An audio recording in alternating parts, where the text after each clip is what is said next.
So welcome ladies and gents, and we're back today with some FIFA 16 action this time around. This was taken from Gamescom. Probably the only real 60 frames per second footage that I could find. This was over on Twitch. There were a bunch of people talking about the game, obviously developers and whatnot, but, you know, it's the same old shabazz. So I thought, you know, let's put this out there, show you guys what it's all about. Got Barcelona taking on Chelsea. Give you guys sort of my thoughts about how it looks. Obviously, we haven't had a chance to play it yet. Demo isn't out.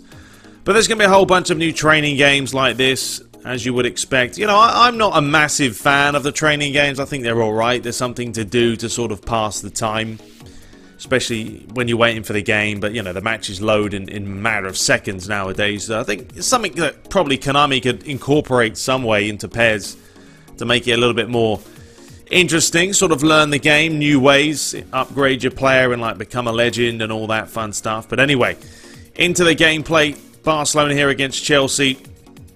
Isn't really too much action. I mean, these two players are not the greatest. It is two human opponents, not a chance to see the AI. But off the bat, yes, it does look very, very similar to FIFA 15. It's not going to change a whole lot. We know that already. EA aren't going to go in there and change the whole fundamentals of the game. It's not a great decision because they cater towards a very different audience than I think people do, or Konami do, with PES.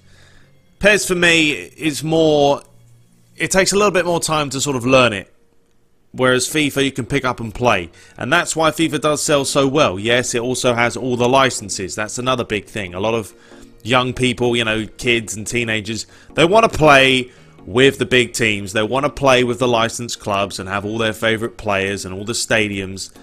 And that's where FIFA has the overall package. There's no doubt about it. They're incorporating new stadiums. I mean, they're adding 9 stadiums this year. Konami will be lucky to see 2 or 3 on PES because they just don't, I don't know, they don't have the resources to do so, I guess. But FIFA are not making massive changes.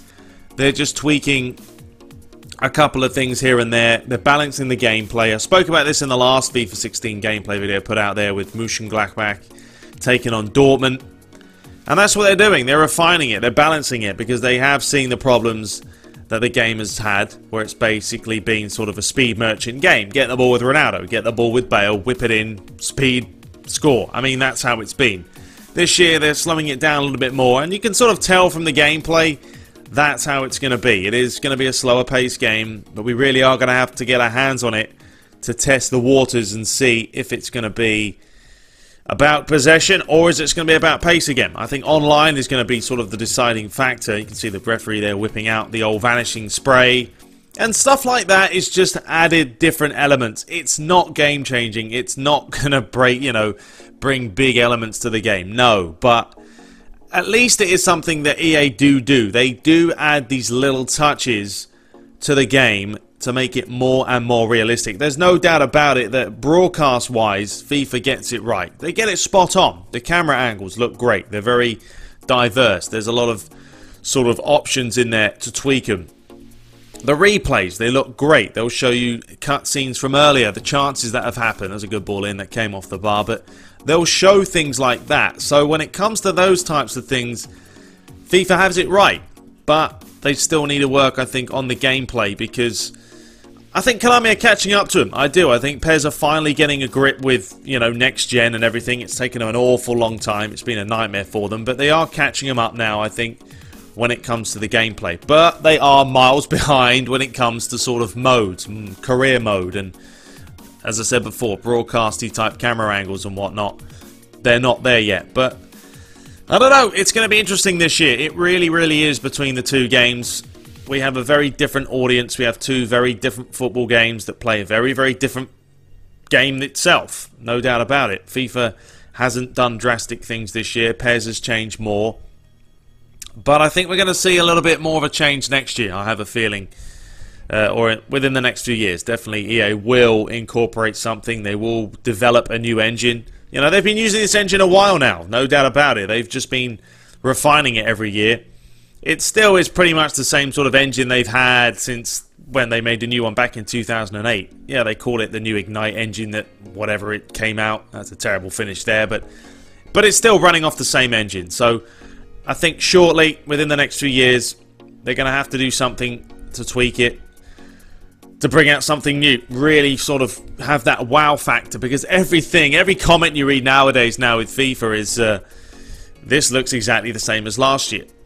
But that's the way it's going to be, unfortunately. You know, if PES, what PES are finally doing, they're finally building upon the game, the fundamentals. That is what it's all about. So, anyway, back to sort of talking about the game itself. What they're adding this year, well, we've spoke about it before, but the whole women's national team's going to be in it. They've got this new trainer sort of mode, which helps new users get accustomed to the game quicker. I haven't seen career mode too much, but you know, I think they're doing a little bit more with that. That's ultimately what I enjoy. I have to say, I very much do enjoy career mode. I have enjoyed it more than Master League, if I'm being honest with you, because Master League has been bare bones on PES now for many years. They're finally this year revamping it, tweaking it, but it has been boring, personally, whereas career mode, because it's so realistic and they have all the proper fixtures, and you know, I know they don't have the Champions League, they don't have them tournaments, but they still sort of make it feel like it's a real tournament, it's a real career mode. So I'm looking forward to it, to see what they're doing. I know they're adding the sort of pre-season tournaments now you can play. The international cups that were shown this year with, you know, United and Chelsea and Paris Saint-Germain and Real Madrid were playing. So that's something that's going to be in the game. Looking forward to that. Don't know how much I'll play them, to be honest with you, because once the season's over, I'm normally bang straight into sort of buying players and trying to improve my squad. But it is there for you guys to dive in and play around with. What else? We've talked about balancing the game. We know that. I hope they've sort of improved the impact engine a bit more, because it has been a little bit all over the shop, personally. I thought it was amazing when it first came out. Everyone was like, wow, look how good this is. The way the players sort of collide, it's so realistic. But then it sort of went downhill. I don't know what they were playing at, but it wasn't great. They didn't really sort of improve it every year. And PES's collision system this year is looking quite nice. I've seen some real good, realistic collisions, and I think that's the main thing. They have to look realistic. Whereas FIFA, sometimes the players will fall down, and then they'll sort of fall again, and then they'll fall again, because the impact engine just isn't quite working out. So hopefully they've been working that a little bit. The goalkeepers, they've said, have been improved, and I do hope so, because I think FIFA have great animations. The animations for goalies are brilliant. They have some great one-handed saves. They have some great tips over the bar, and the goalies will come out. But dropping silly balls and getting beaten from silly positions is what worries me, and what has been worrying me over the last, you know, year or so.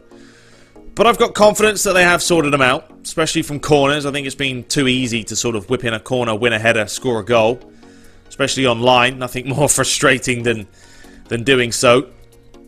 And then we have the women's national teams. We know that they're incorporating them also into the game this year. I think that's probably one of the bigger selling points. I know it's not massive, and not, you know, I don't think a whole lot of people watch the women's football, but it's still going to be apparently different. Now, I don't know how different it's going to be. We're going to have to wait and see, because saying that, yeah, it's totally different when you play with women, and then it isn't. I mean, this was a great strike and a good save there, actually, by Courtois. Probably would have got beaten last year, to be fair, but did get his bearings spot on. Good strike. I mean, I like FIFA's physics. I have to say their ball physics are good. The way the ball dips and bends and swerves is very realistic. So, I think, you know, PES, if PES could borrow elements of FIFA and FIFA could borrow elements of PES, you'd have sort of the ultimate football game between the two. It's never going to happen, of course, because they're rivals, they're competitors. But I'm just saying, you know, if FIFA had sort of, I don't know, PES's gameplay in certain aspects, and PES had sort of FIFA's physics, you'd have one hell of a game. The players look better from last year, not so much bodybuilder-like. That's going to be something they obviously sorted out, because I don't know what they were thinking last year. I mean, I don't know if Arnold Schwarzenegger was working on the game and said, yeah, let's make everyone an absolute tank. But they obviously decided to go back to the drawing board on that one. That new passing that they're adding this year as well, the sort of one that you can fizz into players' feet. I've seen a lot of that. But I think, you know, there isn't much error on every pass. So, a little bit sceptical on that one, how it's going to work out in the end. if you can just drill it into everyone's feet. I know you can't play a through ball with it, but if it's going to be a very quick way to go from sort of A to B, from back to front as quick as possible, without much error, then we could see some problems online with that. But I'm sure EA have thought about that in the long run. You know, there's an example of it there, fizzing it into Diego Costa as we are coming up to the final few moments.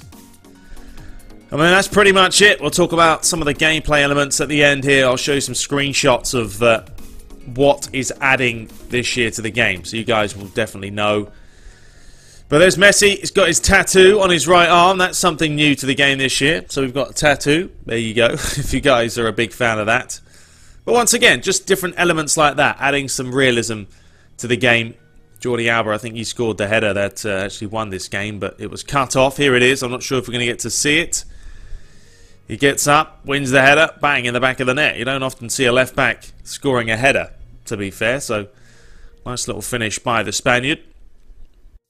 So there's the gameplay features. No touch dribbling. That's also one that I didn't talk about. But the best touch can be the one you don't take. Free yourself from the ball by buying time, creating separations, etc. And also clinical finishing. You know, strike the ball right and finish like a pro. So that's what they're adding there.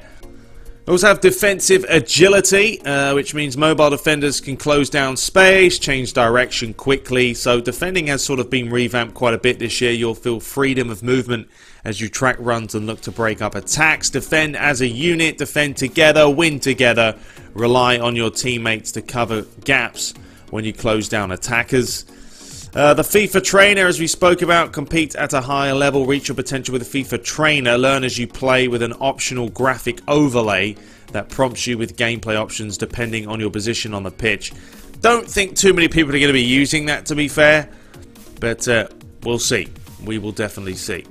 New ways to play, obviously the women's national teams. Women are in the game, compete as 12 women's national teams for the first time in the FIFA franchise in kickoff, offline tournaments and online friendly matches. So the likes of the USA, Germany, Italy, Australia, Brazil, Canada, etc. England and France are in there. And then of course the new FUT draft mode. Ultimate Team is back with a new way to play. Challenge your opponents in a tournament to win coins, packs and more. Test your team building skills and pick the best player for each position from a 5-player draw. I think that's quite interesting. I probably will dive into that quite a bit because I don't have a lot of time to sort of spend building a whole new team.